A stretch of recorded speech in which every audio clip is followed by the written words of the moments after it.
Greetings, ladies and gentlemen. I'm here. It's Rock and Roll Spot coming with the weekly comic book roundup. This is the last video of the week for the roundup, that is. Well, and we'll be covering everything else, really, which means the Avengers, Spider-Man, space, and miscellaneous Marvel. So, let's get started, shall we? Kick things off with Captain America number 11. So, where we left off, I think it was a couple months ago, honestly, or a month and a half. It's been a little more than just a month. I'll put it that way. But where we left off, Cap had been imprisoned. Well, after the murder of Thunderbolt Ross, Captain America was implicated, as it did appear as though Ross was killed with something resembling a weapon that resembled Cap's shield. So he was imprisoned in the Myrmidon, and the Daughters of Liberty would be brought together by Sharon Carter to figure out who actually did it. It would turn out to be none other than the Foreigner, and on orders from Alexa Lukin. Meanwhile, in the Myrmidon, well, Cap was having the best time of things, as many of his fellow inmates were longtime enemies of the Avengers.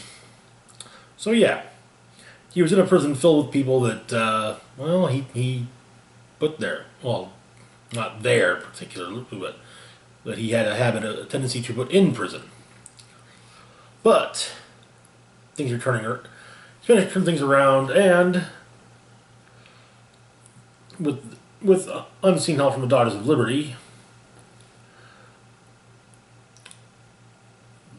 a riot within the prison has begun. So we open up in the control center. Sharon Carter, Gaia 1, watching, while Tony Ho, Hecate 4, does her computer magic. You have the Dryad waiting to take care of Foreigner. Mockingbird and Spider-Woman working on extraction.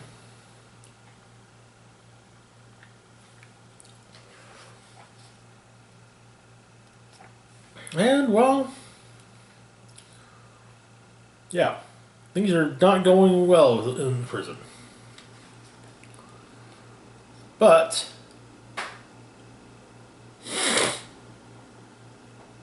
Cap actually has the Wrecking Crew watching his back.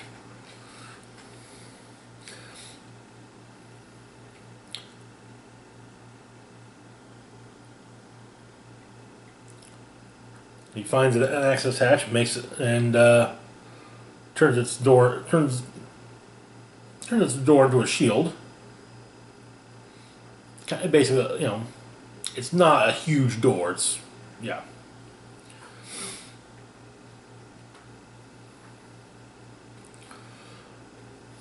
He spells out a plan, but none of the ones are really all too keen on listening to him. Then he does his thing with his makeshift shield, and Wrecker at least is like, hey, let's do this, and he pretty much uses Cap's plan blow by blow. I'll lead with Thunderball. Cap will cover the rear. Jack, give us some air cover.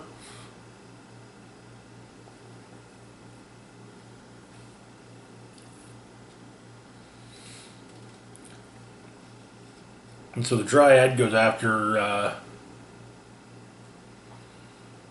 Foreigner. More on that later. The prisoners continue to make their way through, but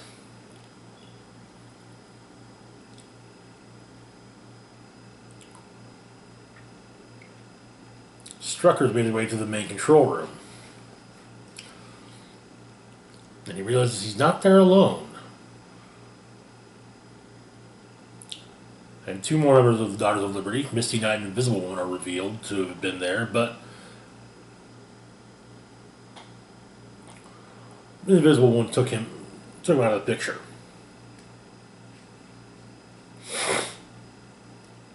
Turns out there's an entire another level of security that they weren't aware of. AmeriCops. AmeriCops basically popped up briefly during the 90s on Cap. I think it may have been during the Wade run back then. But they're described here as being some idiot's crazy idea to privatize law enforcement. And Strucker's managed to beat them up a bit. But Misty's got some before him. Meanwhile, back to the fight between Dryad and Foreigner. It's kind of an even match, but turns out Luke had hired a pair of assassins to take care of Foreigner themselves. Those assassins being Sin and Crossbones, who use a rocket launcher to blow up the roof that Dryad and Foreigner are fighting on. Dryad survives the explosion, however, Foreigner does not.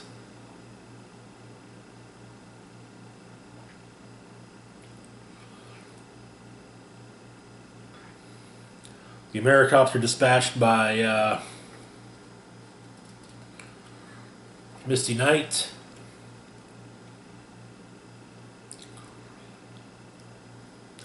But as the villains and Cap are making their way to the subs, Jack-O-Lantern shoots Cap in the back, and well,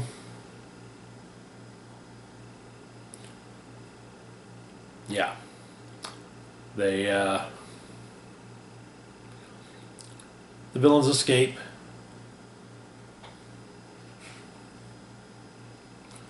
But Misty and Sue manage to grab Cap and escape the Myrmidon.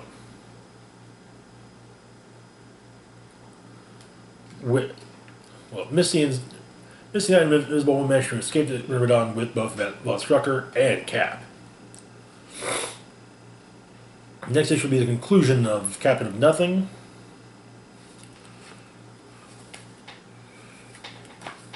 Hopefully, though I'm sure it will lead to. So we get it. I'm sure it'll just keep. Whenever a specific writer is covering a book and just has, is going to be going on for a while, it's usually a case of one story concludes by just segueing into the next one. Anyway, moving on to Miles Morales, Spider-Man number 7, where we last saw Miles with some help from Starling, with the help of Starling, a new hero on the scene who turns out to be, well, Vulture's granddaughter. Miles took down Tombstone. However, he got dumped by his girlfriend. She was tired of the secrets. And in Tombstone's files, there was some information on Miles' Uncle Aaron.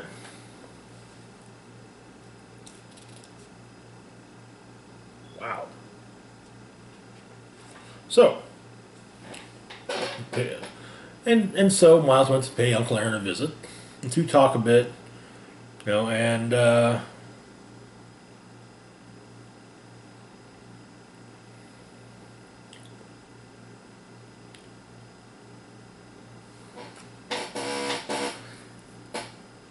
Uncle Aaron explains that he's living in the clear. Sold the Iron Spider suit that he had back to Tony Stark for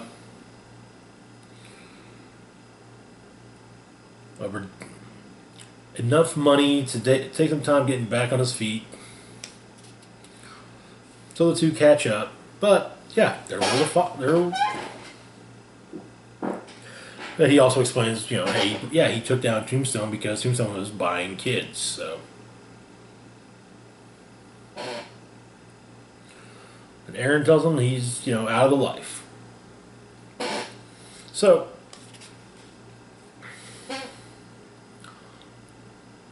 Miles goes to catch up with runs with his folks. However, there's an explosion, and so him and Bombshell, his former teammate from the Champions, get together and take down a drone of some type.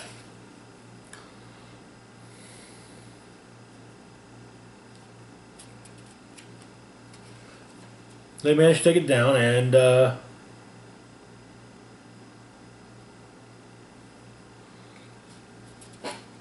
Spider-Man makes his way across town to, again, meet his parents for brunch. We get a little brief interlude with his mother, at University Hospital of Brooklyn. And her thought, what her job's like, her thoughts on her son. Turns out that Jeff's the Moraleses are about to have another baby, and so they're telling Miles now that he's going to be a big brother.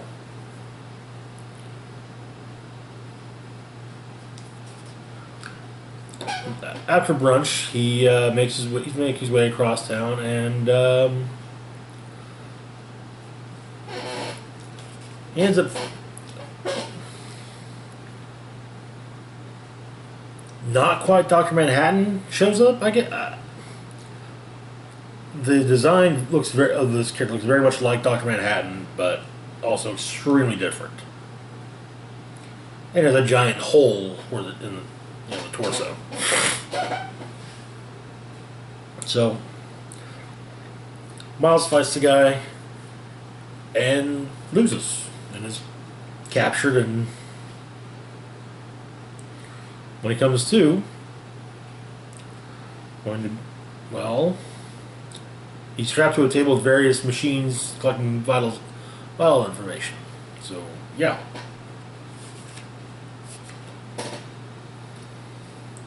And that's where the issue ends. Moving on to Spider-Man City at War number 4. Where we last saw things, Spider-Man had discovered the identity of Mr. Negative, and both Norman Osborn and Mary Jane Watson had been taken prisoner by Negative, and were not looking to be in the best spot with the when the dragon's breath went off. The issue begins at Otto Octavius' lab. He's narrating, working on his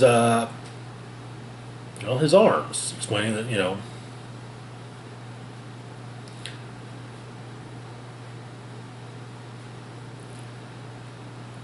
his body's deteriorating at a breakneck speed, but his mind's growing sharper and sharper. So,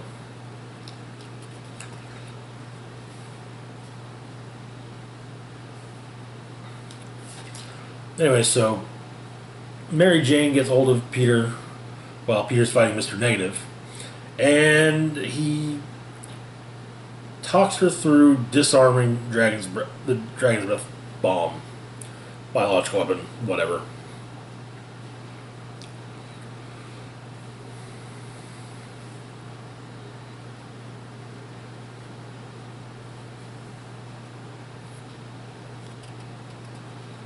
And yeah.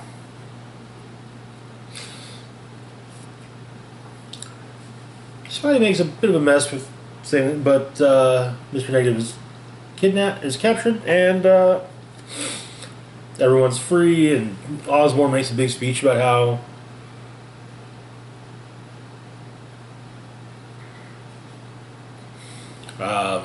the crisis has come to its end. Mr. Negative's behind bars, yada yada yada. But Octavius sees all this and is just, not happy. Destroy some of the TVs in the lab. We also get some flashbacks. Apparently, him and Octavius and Osborn work together quite a bit, including it seems, in the creation of Mr. Negative.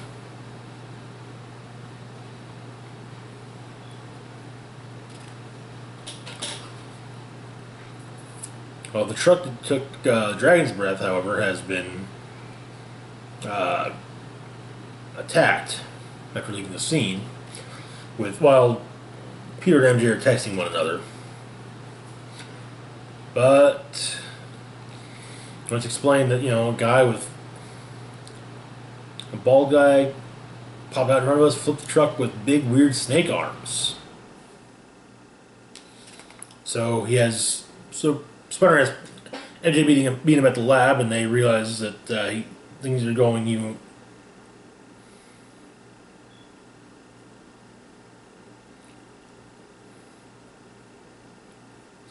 That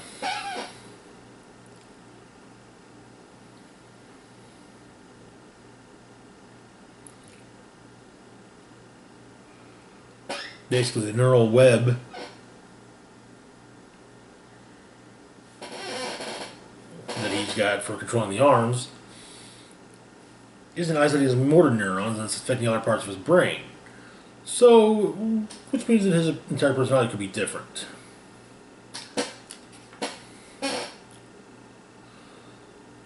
Times Square.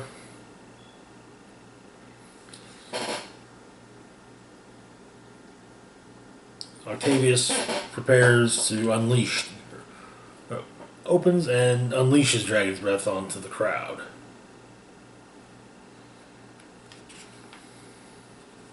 And that's where the issue ends. Moving on to Guardians of the Galaxy #6. Where we left off, it was discovered that Thanos had implanted his personality into none other than Eros, his brother. The one who, in fact, basically sent everyone on the merry chase across the universe to try and kill Gamora. Meanwhile, Hela, with help from the Black Order, had succeeded in basically in reuniting Thanos' body and Thanos' head. And so things were not looking too good for the Guardians. So they all arm up and they head to nowhere.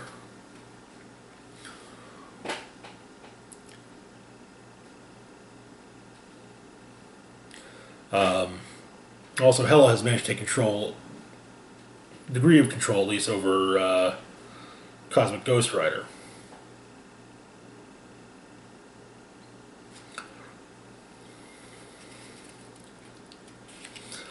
Star-Lord has Gladiator, Betty Ray Bill, and Nova take the Black Order down. Gamora volunteers to go after Thanos, and so Star-Lord is going after Frank Castle. Meanwhile, Martyr manages to take down Proxima Midnight.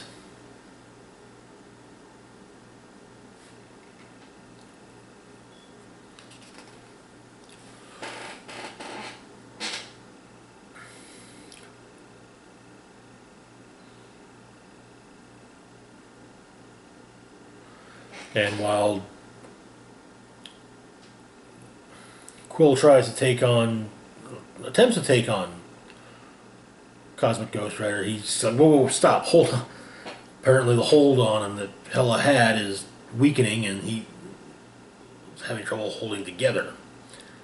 And so he collapses.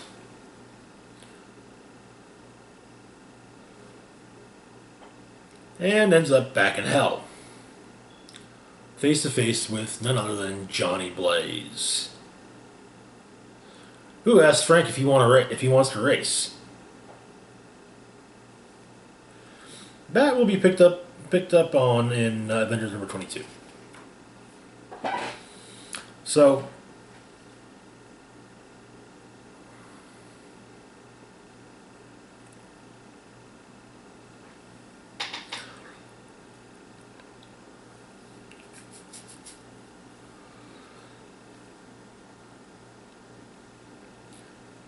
Gamora goes to, well, to kill, in this case, Eros.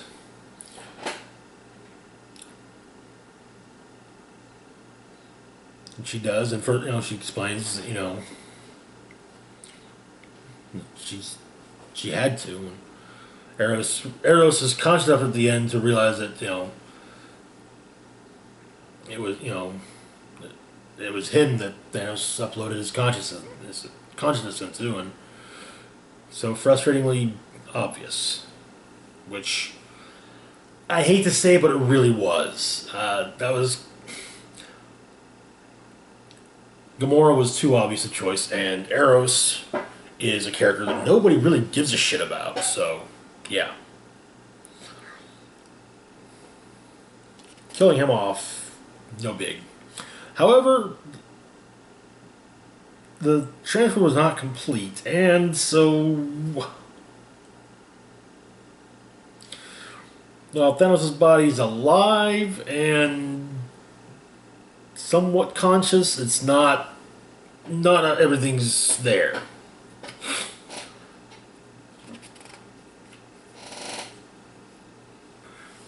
And so Hello returns, wielding the black hole weapon of the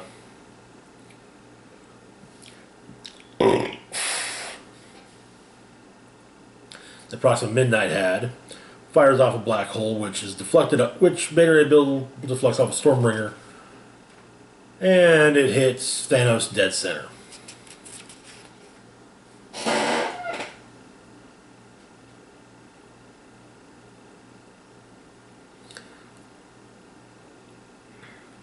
Creating a black hole right out of him, sucking everyone into it. So the Guardians get off from nowhere as it just, yeah.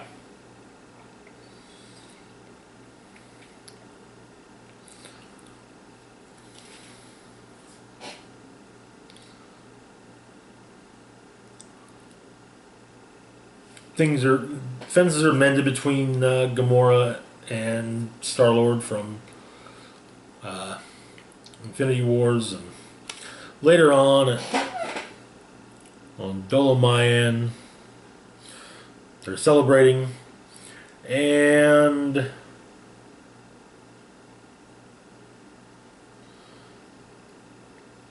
Peter's kind of like, "Hey, I'm proud to call you all Guardians," and everyone's gonna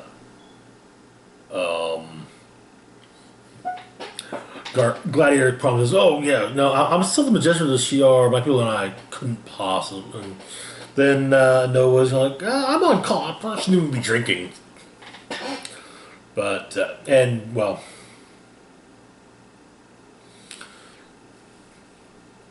Nebula's also shown the door.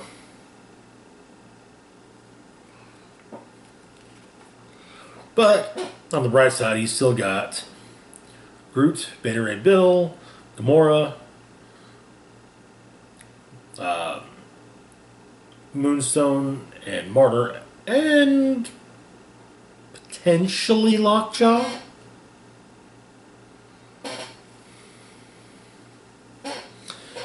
And that's where the issue ends. Moving on to Marvel's Annotated number 4.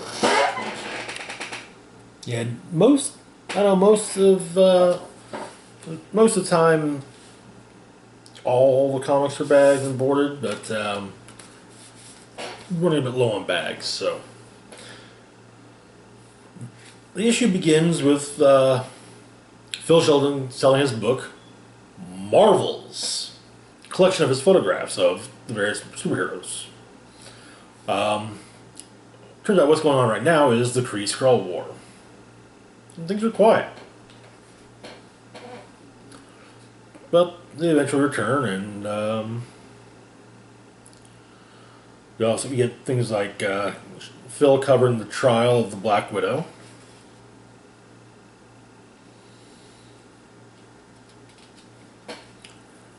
Lots of Spider-Man this time around.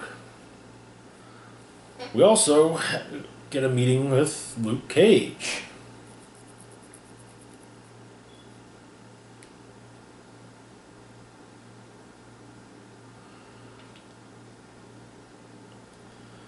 In the meantime, Phil is investigating the death of George Stacy during a fight between Spider-Man and Dr. Octopus. Of course, Jameson is, fuming that, claiming every time he can that Spider-Man killed retired police captain because he's a menace, and Stacy knew it. Some of the witnesses aren't really clear. In terms of the cops aren't considering him a suspect. They just want to ask Spider-Man what happened. That's all.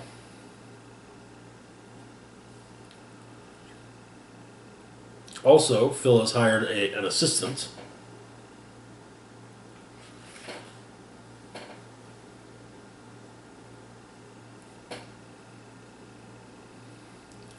But a lot of witnesses seem to, recall things the way Jameson says they happened.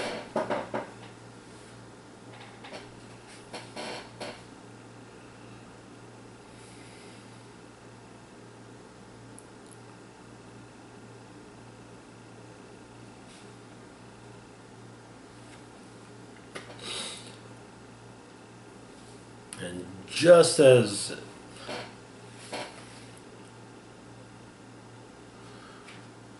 then, of course, there's Phil gets the opportunity to talk to another witness of the events that happened that claimed led George Stacy, Dr. Otto Octavius,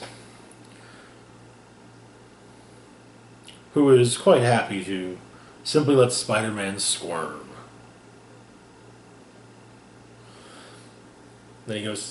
Phil then goes to speak to Captain Stacy's daughter, Gwen, who explains that at first, she did blame Spider-Man for her father's death.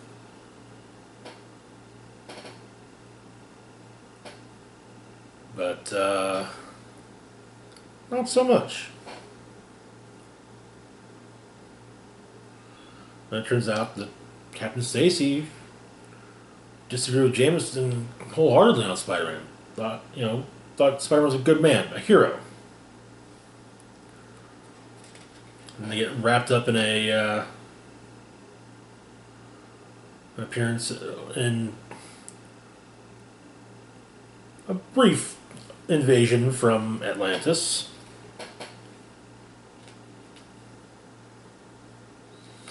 Which Gwen reacts to in a very different manner than most other people.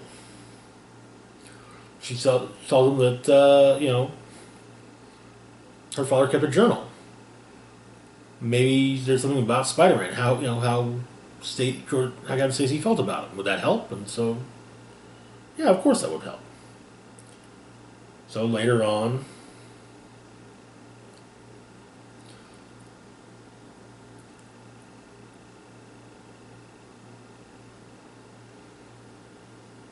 he goes to talk to Gwen, but no answer.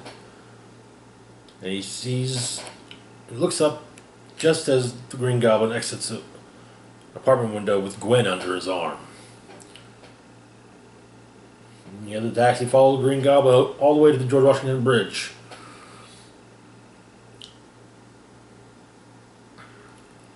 And Spider-Man and the Goblin duke it out. And he knocks her off the bridge. And Spider-Man tries to catch her, the web line around her ankle, which snaps her neck. Later on, we reveal that Osborn was dead.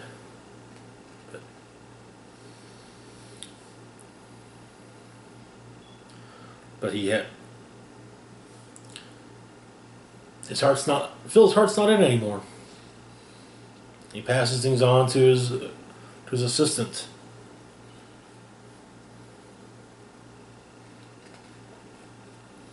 He figures, hey, you know what? How about to start your career? You know, to start your thing. To start, you know, your career chronicling the Marvels and their deeds. I'll take a picture of retirement of Phil Sheldon. Phil, his wife, and Paperboy.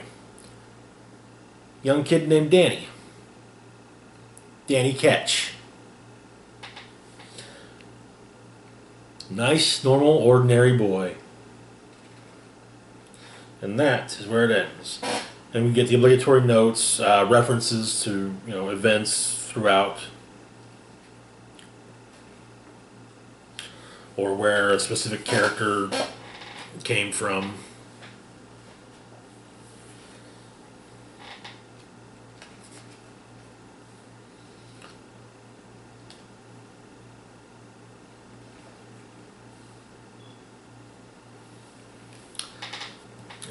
I'll be honest with you, the death of Gwen Stacy part, that, I remember tearing up reading it 25 years ago, and yeah, same effect. Anyway, that's it for this week's comic book roundup. As always, feel free to like, share, and subscribe. Let me know your thoughts on any of this week's book, on any of the various comics covered in this video. The comments below. Hit the bell icon to be notified when I put new content. Links to my Facebook, Twitter, and Patreon are in the description box down below. This is Rock and Roll Spock signing off, saying, live long and rock hard.